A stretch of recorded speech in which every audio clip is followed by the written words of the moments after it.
السلام علیکم، کیسے آپ؟ ٹھیک ہے، خیریت؟ السلام ورحمۃ اچھا، مجھے یہ پوچھنا تھا کہ جو سجدے ہے قرآن میں 14 ہے یا 15،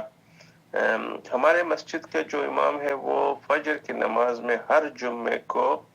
سجدہ تلاوت فرسٹ رکعت میں وہ سجدہ تلاوت کرتے ہیں، جیسے ایک سورہ ہے سجدے کی سورہ، تو وہ پڑھتا ہے فرسٹ رکعت میں اور سجدہ تلاوت کرتا ہے۔ تو مجھے یہ معلوم کرنا تھا کہ یہ صحیح حدیث سے ثابت ہے کہ ہمارے پیغمبر صلی اللہ علیہ وسلم ہر جمعے کو سجدہ تلاوت کرتے تھے اور یہ خاص سورہ پڑھتے تھے جو سجدہ کی سورہ ہے، تو یہ مجھے معلوم کرنا تھا۔ نحمدہ و نصلی علی رسولہ الکریم، اما بعد۔ بہت شکریہ، بہت اہم سوال ہے، اور اس لیے اہم ہے کیونکہ جمعہ کا دن مسلمانوں کے لیے ایک عظیم دن ہے، بڑا دن ہے، بڑا فضیلت والا دن ہے، اور اس دن کی عبادات کو خصوصی اہمیت حاصل ہے۔ کیا آپ ہمارے ویورز کے لیے، یہ بہت سارے لوگوں کو شاید اس بات کا علم نہ ہو، جیسے سائل کو ہو، کہ اللہ کے رسول صلی اللہ علیہ وسلم جمعے کی فجر میں کون سی صورتیں پڑھا کرتے تھے؟ آئیے ہم اس مسئلے کو جاننے کی کوشش کرتے ہیں سماحت شیخ عبدالعزیز بن باز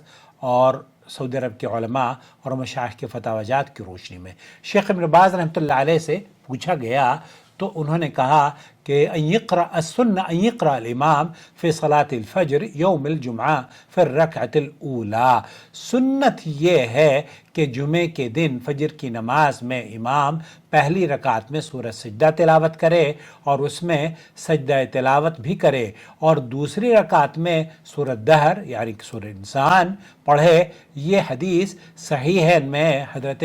ابو ہریرہ سے مروی ہے، اور مسلم نے حضرت ابن عباس سے روایت کیا ہے، کہ جب کہ طبرانی نے حضرت ابن مسعود سے نقل کیا ہے۔ حضرت ابن مسعود کی روایت میں یہ اضافہ ہے کہ نبی کریم صلی اللہ علیہ وسلم ہمیشہ ان صورتوں کی قرأت کیا کرتے تھے، یعنی اس پر مداومت فرماتے تھے، لہذا یہ سنت عمل ہے اور اس کو ہمیشہ اپنانا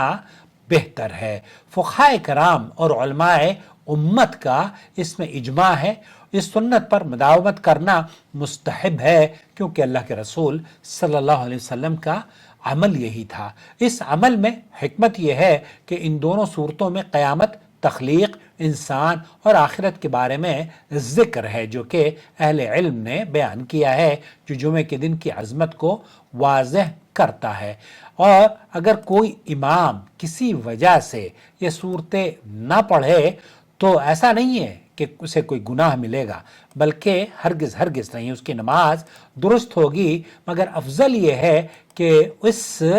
اگر وہ سنت پر عمل کرنا چاہتا ہے تو سنت پر عمل کرے۔ تو خلاصہ کلام یہ ہوا کہ جمعے کے دن فجر کی نماز میں پہلی رکعت میں سورہ سجدہ اور اس میں سجدہ تلاوت بھی کیا جائے، دوسری رکعت میں سورہ دہر، سورہ انسان۔ نبی کریم صلی اللہ علیہ وسلم اس سنت کو ہمیشہ اپناتے تھے، لہذا اس پر مداومت کرنا مستحب ہے، کنٹینیویشن کرنا چاہیے۔ یہ ایک آسان اور مسنون عمل ہے جو ہمیں اللہ کے رسول صلی اللہ علیہ وسلم کی سنت پر عمل کا موقع فراہم کرتا ہے۔ آئیں ہم سب اس سنت کو اپنائیں اور اپنی نمازوں کو مزید کامل اور برکت والا بنائیں۔ یہ فتویٰ شیخ ابن باز کا مستدل قول ہے، اسے دوسروں تک بھی پہنچائیں تاکہ یہ سنت جو اللہ کے رسول صلی اللہ علیہ وسلم کی احادیث مبارکہ سے عبداللہ ابن مسعود اور دیگر صحابہ نے بخاری اور مسلم اور طبرانی وغیرہ سے آپ کی خدمت میں آپ کے بھائی محمد عاقل نے جدہ سے پیش کی ہے۔ پلیز اس ویڈیوز کو دیکھنے کے بعد ہماری ویڈیوز کو خاص طور پر دوسروں کے ساتھ شیئر کریں اپنے سوشل میڈیا پر، تاکہ سنتوں کا بول بالا ہو اور لوگ قرآن و سنت پر عمل کرنے والے ہوں۔